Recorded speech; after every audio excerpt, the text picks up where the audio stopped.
Welcome to another episode on our channel. We're here to finish up accessorizing Maggie Rae. I'm going to show you how to do a belt if you decide you want to get some belt buckles. And the place you can go to get belt buckles, different shapes, is Steve-O's Toys. I'll put that in the description below. But if you do want to make a belt with a buckle that you already have, you take leather, and I've already cut a straight piece out of leather, but you would take a longer piece of leather, put it down on something very hard that you can cut on, put the ruler over the leather to the piece that you want to cut, take an X-Acto knife and do a straight cut. That way, when you're done, it's as straight as can be. If you try to do this with scissors, even if you draw a line, down to guide you with the cut, it'll still not be perfectly straight.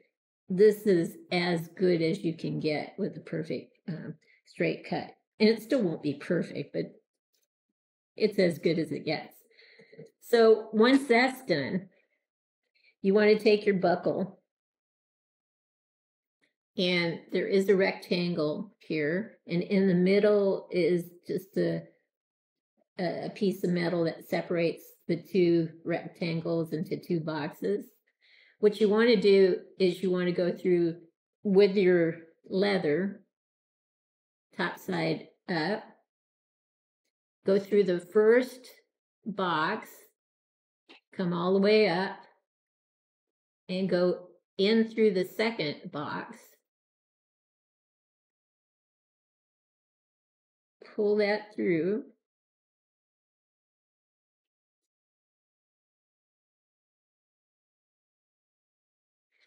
And then what you'll do is you'll have enough of the leather on the one side, you can super glue it together. But what will happen on the other side is you're going to have this opening on one end. Can you see it? Opening on one end.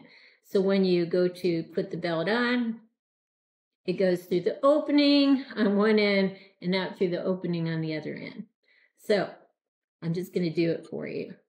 I'm going to protect the table.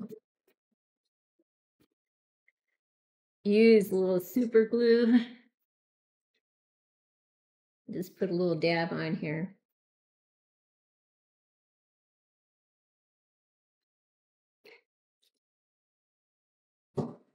And just press that into place. Hold it for a second or two.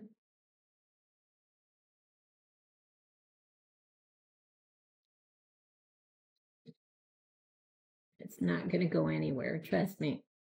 So now I just need to see how much I need to cut off, because this is a long piece.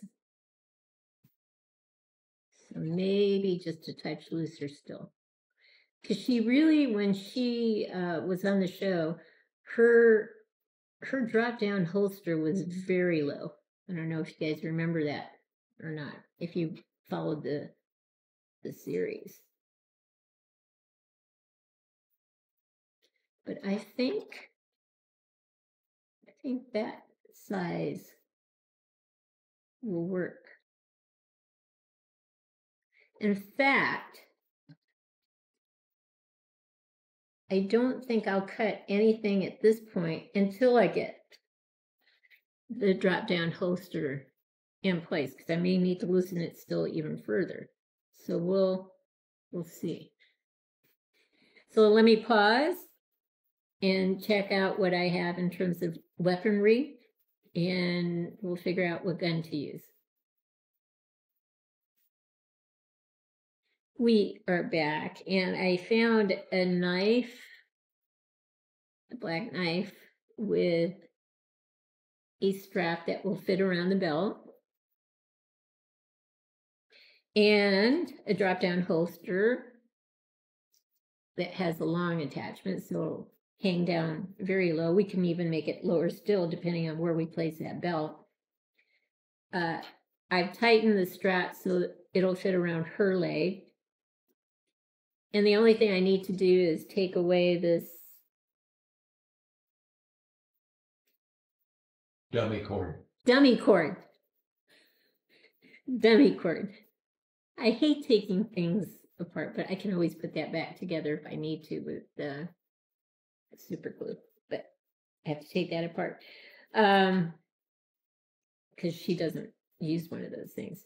The other day I found in the garage in a drawer, my husband had a bunch of O-rings, and they looked interesting to me, and I thought, today I want to put a flashlight on her. One of the things they don't do with these figures is give them flashlights, which is bizarre because almost in every Walking Dead show, flashlights come in handy. Where they get the batteries, who knows, but this will fit into an O-ring very nicely.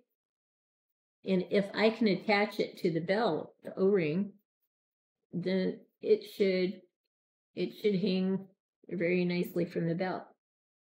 So O-rings are coming in handy for a lot of things. I made trekking poles out of it, using this on a wooden dowel to create separations on the trekking pole.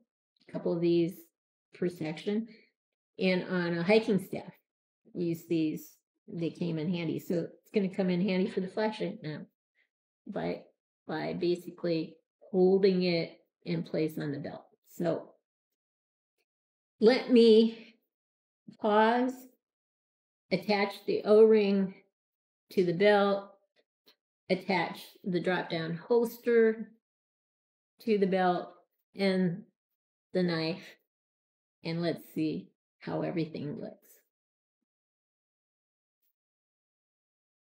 We are back, and I took the O-ring and a piece of string and attached it to the belt on the left side.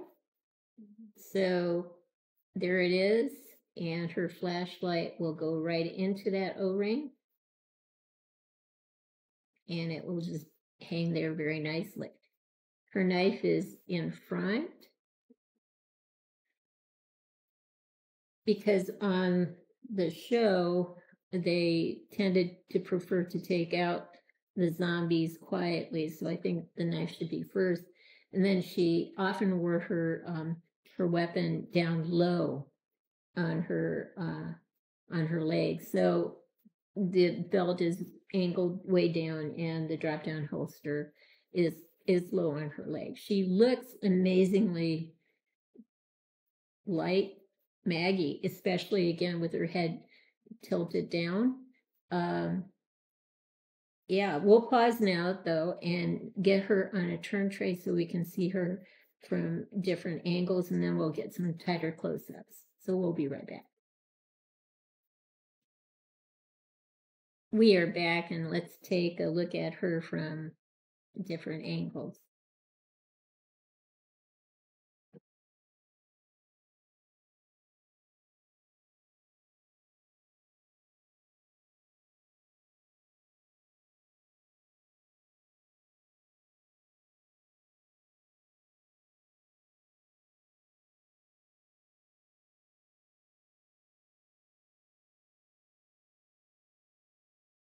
All right, let's get some tighter close-ups. We'll go side to side here. There's the flashlight.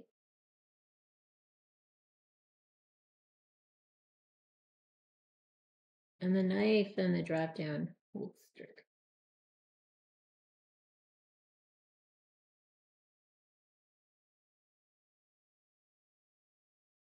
All right, let's get her face now. I think we'll just keep a front shot of her here for you to take in all the facial features. Here's one last look at Maggie Ray next to Glenn Ray. In another episode when I'm done with the Walking Dead figures, I'll put them all together and we'll pose her as well. So I hope you've liked what you've seen. If you have, consider giving us a thumbs up and subscribing to our channel. In the meantime, everyone, please have a great day.